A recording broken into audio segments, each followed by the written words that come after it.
Idol Dre, no, before tayo mag-start, tanong mo na kita, ito ba yung kauna-una mo na rigid MTB? Na ang brand naman ay Foxster. Foxster Powell 1.0 ba to? Opo.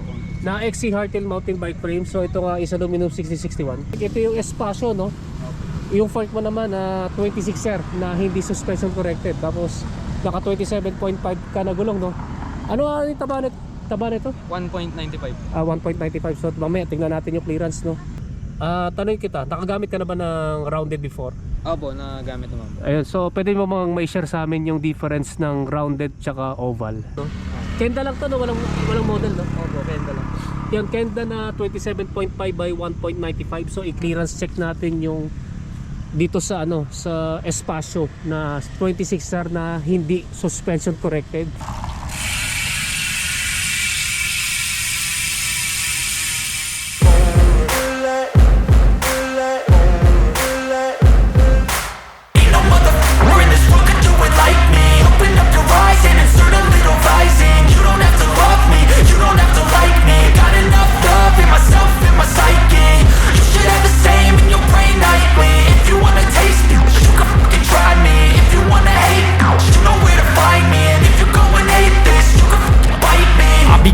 My lane fast, call it high speed. I've been working hard, yeah, I've been working nightly. If you think you'll win, ha, nah, likely. I be taking shots, yeah, cold-blooded, icy. Watching numbers grow is what I call. Hello guys, magandang araw sa inyo. So nandito ulit ako sa Bermosa Sports Hub dito sa Imus, Cavite. So ito na yata yung first time ko mag-vlog na talagang gabing-gabi, no?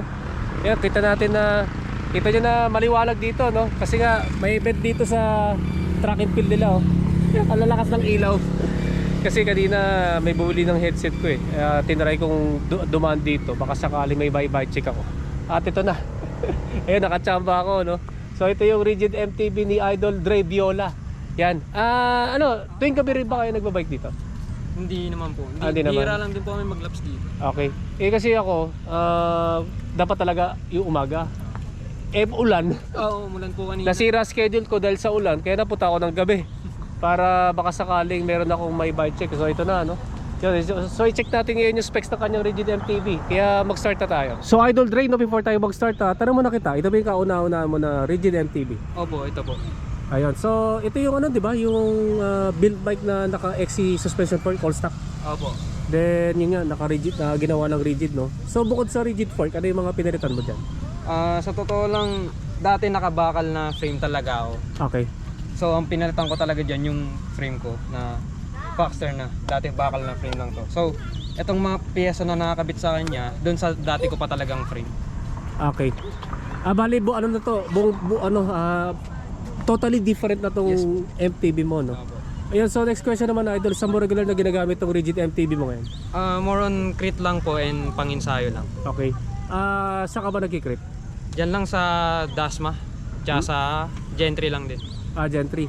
Naglo-long ride ka rin ba? Bihira lang po, may trabaho din kasi. Okay. Kapag naglo-long ride ka, pag bakante ka, saan ka naglo-long ride? Diyan lang po sa Batangas, sa Laguna. Doon, no? Ito nga yung general background sa kanyang rigid MTB, no? So mag-start muna tayo sa kanyang XC hardtail mountain bike frame. Na ang brand naman ay Foxster. Foxster Powell 1.0 ba to? Opo. Na XC hardtail mountain bike frame. So ito nga is aluminum 6061. Ano to, pang 27.5? Opo, pang 27. Yan. Then ang size nito, sinukat ko yung seat tube nito eh, size 16 or size medium. Then straight or non-tapered yung head tube. Then ano to, full external, no? Opo. Full external cable routing, pang BSA threaded na bottom bracket shell, pang 27.2 millimeter diameter na seat post. Quick release on drop out. Then a disc brake caliper mount naman is ISO international standard. Next naman, ito kanyang MTB rigid fork. Ito yung espasyo, no? Yung fork mo naman na 26er na hindi suspension corrected. Tapos naka 27.5 ka na gulong, no? Ano yung taba nito? 1.95. 1.95. So mamaya tingnan natin yung clearance, no? Ito yung pag alam ko aluminum 6061 to. Kasing sukat to kasi ng yung crowded tsaka yung blade line nito. Sing haba lang to ng Promen 26er na hindi rin suspension corrected. Then yung steerer tube to, of course, is straight on non-tapered. Quick release yung drop out. Then a disc brake caliper mount naman yan is post mount. Next naman ito kanyang cockpit. So ito yung kanyang handlebar, no? Ayan, Trubative Hasfeld na baliktad ang pagkalagay. Okay lang, ano naman yan eh, pares lang naman. Ito yung aluminum 6061, no? Sinukat ko yung lapat ito kanina, 640 mm. Straight na may coating back sweep. Then ang diameter naman ito 31.8 mm. Then ito naman kanyang grips, ito yung pambansang grips, no? Ano po yan, yung OD. OD. Opo, nabura lang. Tsaka Okay. madumi na. Tsaka ano na, no? Gamit na gamit Opo, na, no? gamit na, gamit na. Pero ano pa, functional pa, no? Opo, matigas po po yan. Tsaka makapit pa sa kamay. Makapit pa, ano lang talaga yung Madumi lang po madumi talaga. lang talaga. Yan, so next naman sa kanyang stem. Ito, uno na aluminum na 120 mm ang haba, negative 17 degree ang angle. Ito naman kanyang tapered headset, integrated headset. Saturn to? Mountain Peak po. Mountain Peak. Kaso napalitan na po yung mga ano niya. Saturn naman yung headset ka. Pero yung mismong headset, Opo, Mountain Mountain Peak na Silverix. Next naman ito kanyang seat clamp. Ito yung sagmit na aluminum na quick release type. 31.8 mm ang diameter. So salamat talaga dito sa sa ilaw dito, laking tulong eh. So ito naman kanyang seat post, ito yung 777 na aluminum na 27.2 mm ang taba. 350 to, ano? Opo, Millimeter ang haba na setback na may single ball clamping system. So kita na yung minimum insertion, no? Pero ano, no, konti lang. Opo. So ano yun, no? Halos pasang awa yung sa seat height mo, no? Opo. Ayan, Hindi so na, sumakta lang po eh. Sumakta. Opo, sumakta naman sa height ko. Ayun, so next naman ito kanyang saddle. Ito yung ano, di ba? Yung Physique Arione. Opo. Ay, ano po ata yun? Parang Physique Arione kasi yung Opo, itsura eh. mga physical yun, pero ibang physique po. Ibang ano, model. Opo. Ayun. Yun nga, walang butas sa gitna. Malambot. Parang putol na yata ito eh. may, Ano nangyari may dito? crack na po kasi yan. May crack na. Opo, inanoan ko na lang. Pero ano pa rin? goods naman po. Goods pa rin Opo, upuan. opo. Okay. Yun nga, ano to? Titanium railings? Opo, titanium po. Titanium railings. Yan. So, next naman sa kanyang drivetrain. Yung pambansang drivetrain ulit to, 1x. So, wala kayong makikita ng front shifter, front derailleur at saka extra chain rings. Yung kanyang shifter, Shimano Alivio. Pagkalam ko, M3100 to na 9-speed. Ito kanyang MTB crank. Ito yung Ragusa R500 na aluminum 6061. Yun nga, nakalagay dito 104 BCD. Yun nga, purpose, ano to? Ano lang to? Purpose built na pang 1x lang. Bali, isang ano lang to, isang mount. Sa isang mount na 104 BCD sa isang chainring, no? Ito nga, ito naman yung chainring mo, naka-oval naman, no? Ito yung pambansang brand na Decas na 42T naman to.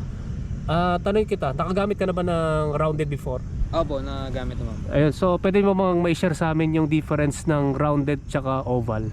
Yung sa round po, ano lang siya, buong-buo lang po yung sipa mo. Pag sa oval po kasi, may place na may Kumbaga magaan. may magaan tapos may may bigla pong bigat, ganun. okay. Kaya hindi po siya, parang patay po yung sipa mo pag remate yan, ganun. Okay, pero ano sa paggamit mo ng dalawa, ano yung mas preferred mo?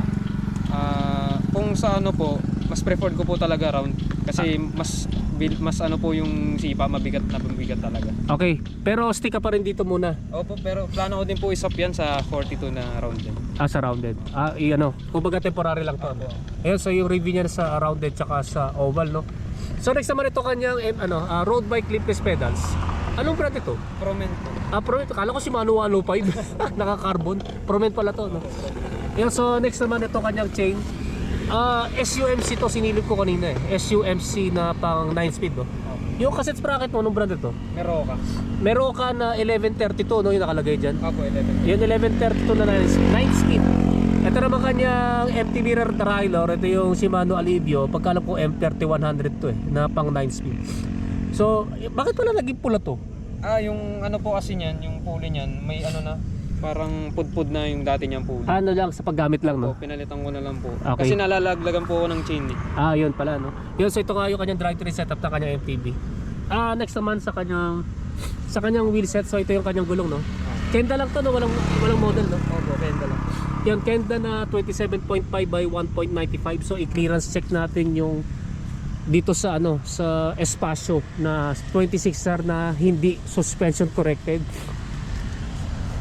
Yan. Pasado pa. Ano lang kasi kaya medyo lumaki pa dahil medyo pudpud dito sa taas eh. No? Opo. Pero kahit na lagyan pa ng spikes yan, pasado pa rin yan sa... Pasok pa din po ata yung 2.10 dyan. Pasok pa rin eh, no? Opo, pasok pa po. Try ko nga yung yung contact urban ko sa separate video, no? Ayan, pasado pa. Ayan. Siguro currently mga ano to, 10 or 11 mm. Yan, so next naman, yung rims mo, sabi mo kanina, sticker lang to, no? Opo. Pero ano bang ano nito, yung brand nito? Stock lang po ng Foxter yan. Yan. Hindi ko pa po napapalitan. Okay. Aluminum double wall 32 holes, no? Yung spokes and nipples mo, idol? Ano lang po yan? Unbranded po. Unbranded, no? Yan, so next naman, yung hubs mo, Hasins Pro 4. Pro 4. Opo. Yung mga na bike check ko kasi dati, Pro 7 naman. Ito naman Pro 4. So ilang poles naman ito, yung Pro 4? 6 Paul Street tip po. Parehas lang. Opo, Doon sa 6 Pro 7. Opo. Okay, di ko alam. Parang na-curious ako anong difference ng Pro 7 tsaka Pro 4, no? So i-check natin yung tunog nito pag naka-preview.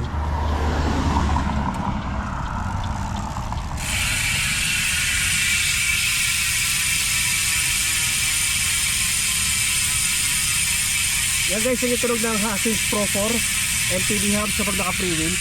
Sa itsurang tingin parang ano, Hope na brand. Yan, so lasa lang sa kanya brake set. Ito nga, pambansang brake set. Shimano MT200 na hydraulic brakes and dual piston. Lasa lang sa kanya rotors. Ano to, unbranded o stock ng Foxter? Unbranded po. Yan, unbranded to ito na 160mm ang diameter harap sa likuran. Parehas na fixed type and bolt type disc brake rotors. So Idol Dre Viola, magkano yung total cost ito ngayon? Siguro mga nasa 10 or 11K po. Upgraded na. Opo. Ayun, yun guys, no, ito nga yung Foxter Powell 1.0 rigid MTB ni Idol Dre Viola. Yan guys, so na-check na natin tong Foxter Powell 1.0 rigid MTB ni Idol Dre Viola. So kung meron kayong tanong regarding dito sa kanyang rigid MTB, i-comment na lang ninyo sa comment section down below. So Idol, mag-shoutout ka na. Shoutout sa mga tropa ko dyan sa Gentry, tsaka kay Pasco Roel, yung mekaniko ko. Tsaka kilala din po namin si Don Adonis ba yun? Si Bobaw. Opo, shoutout sa'yo Kuya Don. Oy, apply kami ng sa gay bar mo Okay naman. Pogi mo kuya doon. Shoutout po sa mama ko. Di po ako nagpaalam. Dito po ako sa Bermosa. Saka po kay Kuya Ruel. Direction. Shoutout sa dalawang to. Ensayado talaga yan eh. Ayun, maraming salamat pala sa Thank you, pag-watching Idol. natin yung Thank you. Yeah guys, maraming salamat sa inyong panonood. Don't forget na i-subscribe yung aking YouTube channel. Pakiclick na lang yung notification button para matotally notify kayo. Yeah guys, maraming salamat sa inyo and rise ko sa inyo. Dito sa front screen parang puti-puti ko. Mistisong.